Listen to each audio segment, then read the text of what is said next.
दोस्तों, ये कहानी है सरोज की। सरोज की शादी राजेश के साथ 6 साल पहले हुई थी।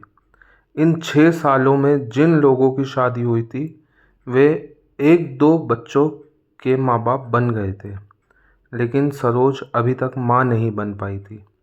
इसके चलते उसे बांझ जैसी उपाधि मिल गई थी।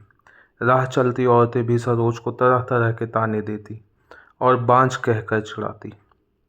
सरोज को यह सब बहुत खराब लगता, लेकिन वह किस किस का मुंह बंद करती।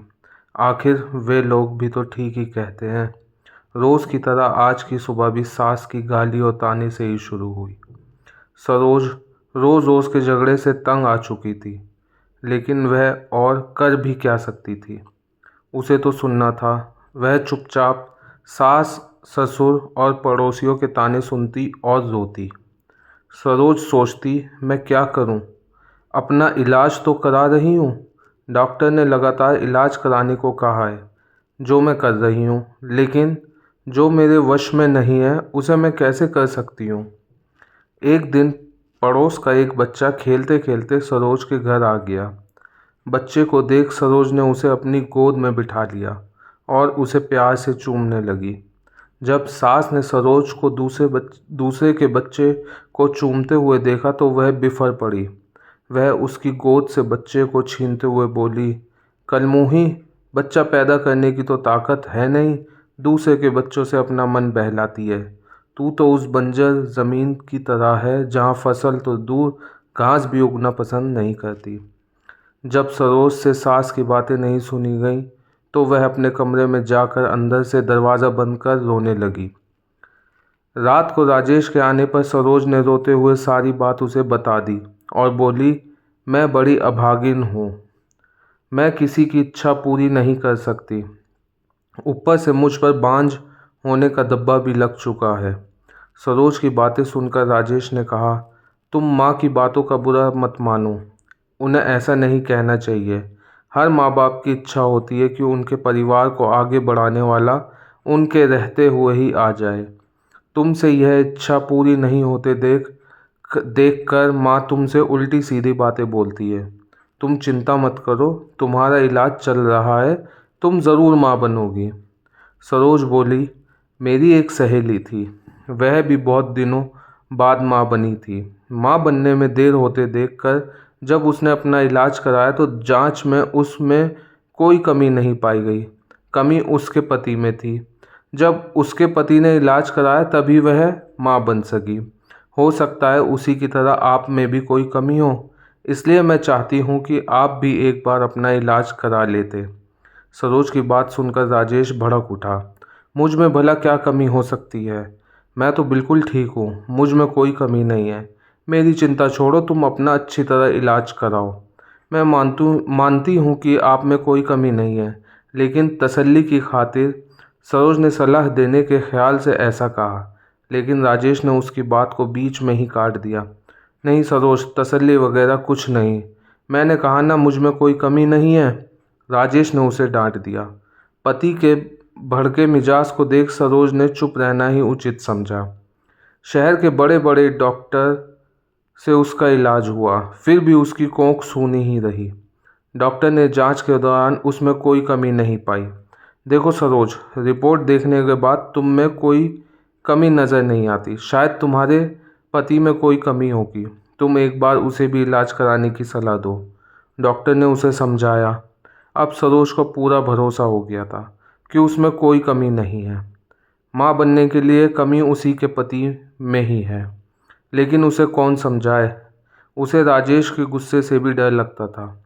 एक दिन किसी ने सरोज की सास को बताया कि पास ही गांव के मंदिर में एक बाबा रहते हैं, जिसकी दुआ से हर किसी का दुख दूर हो जाता है।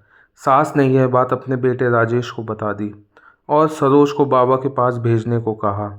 रात को राजेश ने सरोज से कहा, कल तुम मंदिर चली जाना। ठीक है, मैं चली जाऊंगी, लेकिन मैं डॉक्टर के पास गई थी। डॉक्टर ने मुझ में कोई कमी नहीं बताई, इसलिए मैं चाहती हूँ कि आप भी एक बार अपना डरते डरते सरोज कह रही थी, लेकिन राजेश ने उसकी बात को अनसुना कर दिया। सरोज, मैं कहीं नहीं जाऊँगा, तुम कल मंदिर में बाबा के पास चली जाना। ऐसा कहकर राजेश सो गया। सरोज ने भी अपने माथे पर लगा बांझपन का धब्बा मिटाने के लिए बाबा के पास जाकर उनसे दुआ लेने की सोच ली। दूसरे दिन सवेरे नहाकर वह बाबा के पास चली गई। मंदिर में लगी भीड़ को देखकर उसे भरोसा हो गया कि वह भी बाबा की दुआ पाकर माँ बन सकती है। सरोज बाबा के पैरों में गिर पड़ी और कहने लगी, बाबा मेरा दुख दूर करें। मैं 6 साल से बच्चे का मुंह देखने के लिए तड़प रही हूँ। उठो बेटी, निराश मत हो। तुम्हें औलाद का सुख ज़रूर मिलेगा, लेकिन इसके लिए तुम्हें माहवारी होने के बाद यहाँ 4 दिनों तक रहकर लगातार पूजा करनी होगी। ठीक है बाबा, मैं ज़रूर आऊँगी। सरोज खुशी से घर गई। घर आकर उसने सारी बातें अपने पति को बताई। मैं कहता था ना कि जो काम दवा नहीं कर सकती कभी कभी दुआ से हो जाती है। बाबा की दुआ पाकर अब तुम ज़रूर माँ बनोगी, ऐसा मुझे भरोसा है। तुम ठीक समय पर बाबा के पास चली जाना, राजेश ने खुश होते हुए कहा। सरोज अब बेसब्री से माहवारी होने का इंतज़ार करने लगी। कुछ दिन बाद उसे माहवारी हो गई। माहवारी पूरी होने के बाद सरोज फिर बाबा के पास गई।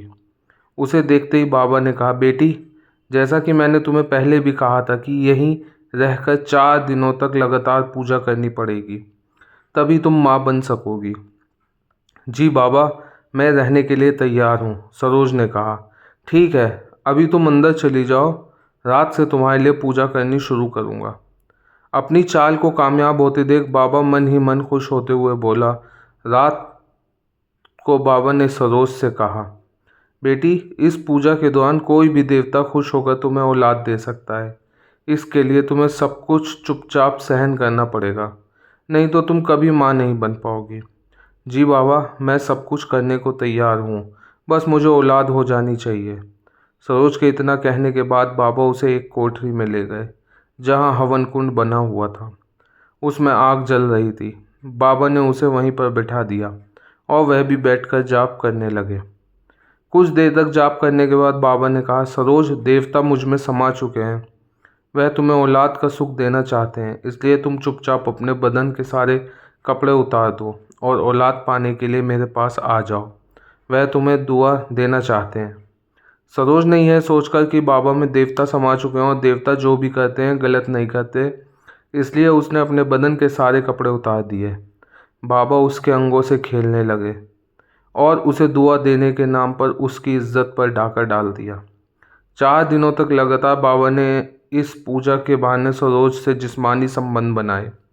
5वें दिन बाबा ने कहा, सरोज, हमारी दुआ कबूल हो गई, पूजा भी पूरी हो गई, अब तुम ज़रूर माँ बनोगी, तुम घर जा सकती हो। बाबा की दुआ लेकर वह खुशी खुशी घर लौट आई। 9 महीने बाद सरोज माँ बन गई। उसे बाबा की दुआ लग गई थी। उसके माथे से बांझपन का धब्बा मिट चुका था। घर के सारे लोग बहुत खुश थे।